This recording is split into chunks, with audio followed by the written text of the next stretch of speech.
मौजूदा हालात ऐसे हो चुके हैं जिसमें ख़वातीन को ख़ुद के दिफा में आगे आना होगा। और ऐसी सूरत हाल में जैसा कि अभी आपने रिसेंटली वाक़या भी देखा, गुलिस्तान जौहर ब्लॉक 4 में जो वाक़या पेश आया कि एक ज़हनी मरीज़ जिसने एक खातून पर हमला किया और उसको ख़ुद को बचाने के लिए मज़ाहमत करना पड़ी और वो वहाँ से भागने पर मजबूर हो गया। तो ये तैयारी हर खातून के लिए ज़रूरी है कि वो मेंटली प्रिपेयर हो, फिज़िकली फ़िट हो कि ऐसे किसी भी मेंटली अनस्टेबल शख्स का मुकाबला कर सके। तो ऐसी सूरत हाल में हम देख रहे हैं कुछ लोग जो कि बड़ी ज़बरदस्त काविश कर रहे हैं और उनको सराहा जाना बहुत ज़रूरी है। तो हमने ऐसे कुछ मेहमानों को अपने स्टूडियोज़ में दावत दी है। इस वक्त मेरे साथ मौजूद है जनाब ज़ैनब बरोही साहिबा, जो कि prime minister national innovation award इनको रिसेंटली मिला है और ख़वातीन कैसे खुद मुख्तार होंगी ये उन्हें गाइड करती हैं, लीड करती हैं। और साथ मेरे मौजूद हैं जनाब खुद मुहाफ़िज़ फाउंडेशन के फाउंडर भी हैं और बिनते अहन आपका प्रोजेक्ट है जिस पे ये काम कर रहे हैं और ख़वातीन को स्ट्रॉन्ग बनाया जा रहा है मुआशरे की। तो thank you so much for your time both of you, बहुत शुक्रिया। पहले तो मुझे ये बताएगा कि ये जो आपने प्रोजेक्ट शुरू किया और ख़ुद मुहाफ़िज़ फाउंडेशन, ये कैसे ख्याल आया, शुरू कैसे हुई? ख़ुद मुहाफ़िज़ सानिया आर्मी पब्लिक स्कूल से इंस्पायर्ड एक ऑर्गेनाइजेशन है। हमारा ऐसा मानना है कि हमारे बच्चों को, ख़वातीन को, हर उम्र के अफराद को सेल्फ़ डिफेंस ट्रेंड होना चाहिए। और उस वक्त भी हमारे बच्चे अगर सेल्फ़ डिफेंस ट्रेंड होते तो the damage which was caused on that day could have been mitigated, could have been minimised. ये सोच लेके ख़ुद मुहाफ़िज़ ने आगाज़ किया था। मैं बात कर रहा था बच्चों की और ख़वातीन की, तो अब हमारे दो अलग सेगमेंट्स हैं। बच्चों का जो सेगमेंट है हम उसको कहते हैं हमारे सितारे, और उसके अंदर बच्चों से रिलेटेड तमाम तर ज़हनी और जिस्मानी ट्रेनिंग्स हैं। जो ख़वातीन का सेगमेंट है वो कहलाता है बिनते अहान, और बिनते अहान इस वक्त पाकिस्तान का पहला female bike riding club with self defence run कर रहा है ऑन ग्राउंड। अच्छा, बाइक राइडिंग भी सिखाई जा रही है और सेल्फ डिफेंस भी सिखाया जा रहा है। बिल्कुल। सेल्फ डिफेंस किस तरह आप लोग ट्रेन करते हैं? सेल्फ डिफेंस हम फिज़िकली बच्चियों को ट्रेन कर रहे होते हैं, कॉलेजेस में, यूनिवर्सिटीज़ में, हाउसवाइफ को, वर्किंग वुमेन को। हमारे पास अपनी फैसिलिटीज़ हैं, दूसरी और इदारे हैं जिनके साथ हम कोलैबोरेट करके जो है उनको सिखा रहे होते हैं। सिर्फ एक साल के अरसे में हमने लास्ट ईयर 2022 के अंदर बिनते अहान को लॉन्च किया था वुमेंस डे के ऊपर, और एक साल के अंदर अल्हम्दुलिल्लाह हमने 1500 से ज़ायद ख़वातीन को ऑन ग्राउंड ट्रेन किया है। ये सिर्फ बातें नहीं की हैं, ऑन ग्राउंड जाकर फिज़िकली उन बच्चियों को ट्रेन किया है, और it is a doable thing. कोई ऐसा चीज़ नहीं है कि ये तो ज़ैनब बताएंगी कि डुएबल है या नहीं है। ज़ैनब, आप तो माशाल्लाह इतनी सारी ख़वातीन को आप गाइड भी कर रही हो, ट्रेन भी कर रही हो। ज़ाहिर है हर किसी का अपना मिजाज है, अपनी फिज़ीक है, अपनी फ़िटनेस है, अपनी सोच है। कितना मुश्किल काम है? मुश्किल तो नहीं होता, क्योंकि अब तो आइडिया हो गया करवाने का कि किस तरह से करवाना है, कैसे लेके चलना है। तो कभी कभार ऐसा होता है कि कोई मेंबर या लेडी ऐसी आ जाती है कि उनको थोड़ा सा समझाना मुश्किल हो जाता है, पर अल्हम्दुलिल्लाह कि अब तो काफ़ी सारी औरतों को ट्रेन कर चुकी हूँ, लड़कियों को ट्रेन कर रही हूँ, स्टिल कर रही हूँ। 200 से ज़ायद लड़कियाँ मैंने ट्रेन कर चुकी हैं। बात है भैया आपकी। अच्छा, ये जो आपको माशाल्लाह से भी अवार्ड जो मिला है, prime minister national innovation award, इसमें इनोवेटिव काम जो आपने किया, मैं चाहूँगी इसको ज़रा आप हाईलाइट करें कि जो आप ट्रेन कर रही हैं किस तरह कर रही हैं। ज़ाहिर है कोई टेक्निक तो होगी ना, किस तरह करती हैं? असल में बाइक राइडिंग तो तकरीबन 2-3 लोग और भी करवा रहे हैं। हम लोग बाइक राइडिंग के साथ सेल्फ डिफेंस भी करवा रहे हैं कि वो सवारी भी अपनी करे और वो अपनी हिफाजत भी कर सकें। कोई लात या मुक्का चलाना हो तो बाइक चलाते चलाते वो भी लग जाए। कोशिश तो यही होती है कि वो इतना मेंटली प्रिपेयर हो, फ्रीज़ ना हो। कि अक्सर होता है ना कि अगर वो बाइक चला भी रही हैं तो किसी ने बराबर से कुछ बोल दिया तो वो फ्रीज़ हो जाती हैं। तो ये वाली चीज़ ना उनको मेंटली स्ट्रॉन्ग करने के लिए फिर हम उनको सेल्फ डिफेंस करवाते हैं, उनकी मेंटल हेल्थ पे काम करते हैं। तो अच्छा, वैसे मैं एक बात आपको बताऊं कि ये इतना ज़रूरी है, ये अभी जो गुलिस्तान जौहर में वाक़या पेश आया, ये तो एक अभी रिसेंटली हमारे सामने, आपको याद होगा लाहौर साइड पे चिंची में कुछ ख़वातीन पीछे बैठी थी और उनको एक लड़के छेड़ के चले गए थे और बाकायदा उसकी वीडियोस भी आई और उन्होंने भी शायद माफ़ी मांगी, उन्हें पकड़ा गया था। तो ये बहुत ज़रूरी है कि ख़वातीन को इस हवाले से अपने डिफेंस आता हो या फिर उनको पता हो कि ऑन द स्पॉट हमें रिएक्शन क्या देना है। एग्जैक्टली देखें, पाकिस्तान में अगर आप ख़वातीन का मेन मसला देखेंगे ना, या एज एन पेरेंट भी बहुत सारे लोग हमें देख रहे होंगे, तो लाखों ख़वातीन के ख्वाब इस वजह से पूरे नहीं होते कि सबसे मेजर उनकी हिफाजत का मसला, दूसरे नंबर पे उनके ट्रांसपोर्टेशन का प्रॉब्लम।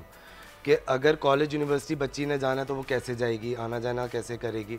ऑब्वियसली इस वक्त जो ट्रांसपोर्टेशन सिचुएशन है, घर वाले ट्रस्ट नहीं करते ना किसी पे अपने अलावा, और फाइनेंशियली भी फिजिबल नहीं है ना। जो पाकिस्तान की 70 to 80% आबादी है उसके लिए तो फाइनेंशियली वो प्राइवेट टैक्सीज या चीज़ें लेना फिजिबल नहीं है।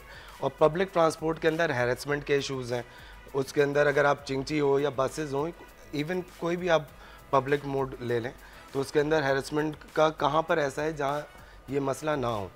तो व्हाट वी थॉट मैं इज, कई ऐसी ख़वातीन को जानती हूँ कि जो इस हैरेसमेंट की वजह से कॉलेज जाना छोड़ देती हैं, जॉब पर जाना छोड़ देती हैं, क्योंकि उन्हें क्या लगता है कि जो उसने करना था करके जाने वाला कर गया, अगर मैं शोर करूंगी तो वो तो चला गया, इसमें मेरी बदनामी है।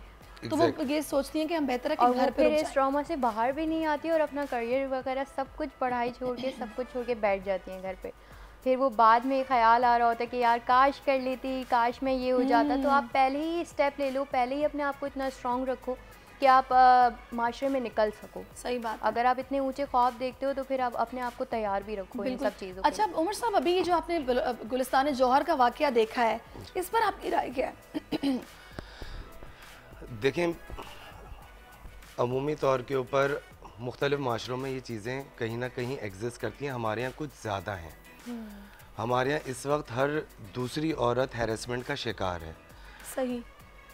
बहुत कम, उसके अंदर से शायद 1% से भी कम ख़वातीन हैं जो इस बात का इजहार कर देती हैं, और वो ख़वातीन 1% भी नहीं है जो इसको डील करने की सलाहियत रखती हैं। बिल्कुल। अगर हम अपनी बच्चियों को इन मुश्किल हालात से तैयार कर दें तो ये प्रॉब्लम्स अराइज होना, मतलब कहीं ना कहीं माशरे में चीज़ें ख़त्म तो नहीं होती, लेकिन उसकी शरह जो है वो मिटिगेट हो जाती है, वो बहुत मिनिमाइज्ड हो जाती है। ज़रूरत इस चीज़ की है कि हमें अपना फोकस डेवलप करना पड़ेगा regarding mental and physical health. हमें अपनी बच्चियों को सिखाना पड़ेगा कि उन्होंने, हम बीइंग एन पेरेंट, आप कब तक प्रोटेक्टिव हो सकते हैं, आप कितना प्रोटेक्टिव हो सकते हैं। जाहिर है आपकी काउंसलिंग या ट्रेनिंग ही काम आएगी जो आपको मिलेगी। एग्जैक्टली। आगे जाके फिर डोमेस्टिक वायलेंस के इश्यूज होते हैं। मैं इसी तरफ आ रही थी। मुझे आप बताइएगा ज़ैनब कि अब ये तो हम वो बात कर रहे हैं कि जो हमें शाहराहों पर या गली मोहल्लों में इस तरह के वाक़यात नज़र आते हैं और हम कहते हैं कि इसने क्या कर दिया और उस बेचारी खातून ने बस अपना जिस तरह भी दिफा करना था किया। कई ऐसी ख़वातीन हैं जो अपने रिलेटिव्स के हाथों अपने घरों में हिरास हो रही हैं, उनको आप किस तरह से गाइड करते हैं या बताते हैं? उनको सबसे ज़्यादा, मैंने जैसे बात की थी ना कि कुछ औरतों को ट्रेन करना बहुत मुश्किल होता है, उनको सबसे ज़्यादा ट्रेन करना मुश्किल होता है क्योंकि वो चीज़ वो लोग एक्सेप्ट नहीं कर रहे होते या घर वाले बोल रहे होते हैं कि छोड़ दो, रहने देते हैं। डोमेस्टिक वायलेंस को तो इस तरह से इग्नोर कर देते हैं कि उसको सब्र का नाम देके कि सब्र कर लो, ठीक हो जाएगा, इसलिए कर लो, उससे कर लो। तो आपने उसके लिए भी स्टेप लेना पड़ता है कि आप उसको जवाब दे सको। अच्छा चलिए आज आप बताएं ना कि स्टेप फिर क्या लिया जाए। आपने सबसे पहले तो ये ना हो कि अक्सर मुझसे भी लोग पूछते हैं तो क्या अपने शौहर पे या अपने भाई पे, बाप पे हाथ उठा दें।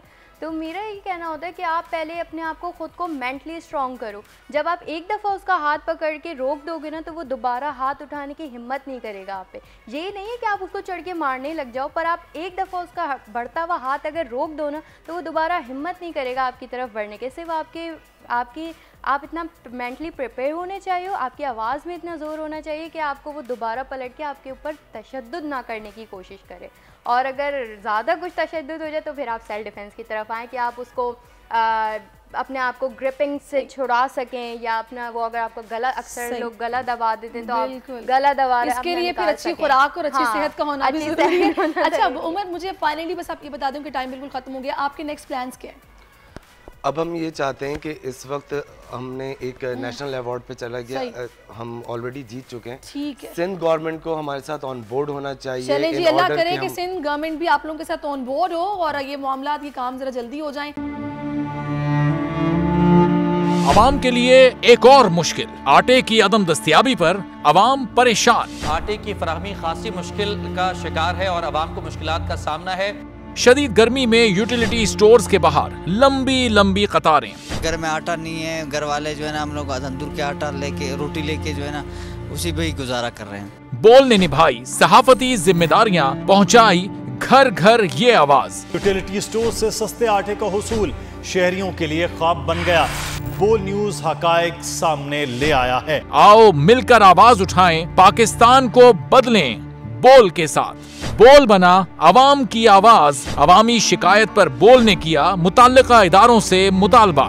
सुबह 6 बजे से आकर ये लोग आटे का इंतजार करते हैं। 7 बजे आई और नहीं मिल रहा है आटा, पैसे नहीं होते तो उधारे लेकर आती हूँ। वो कहते हैं जी 7 खजूर लाजमी लें, हमारे पास आटे के पैसे नहीं होते तो खजूर कहाँ से लें। क्योंकि बोल है पाकिस्तान का नंबर 1 न्यूज चैनल। सब्सक्राइब करें और बेल दबाएं ताकि कोई खबर रह न जाए।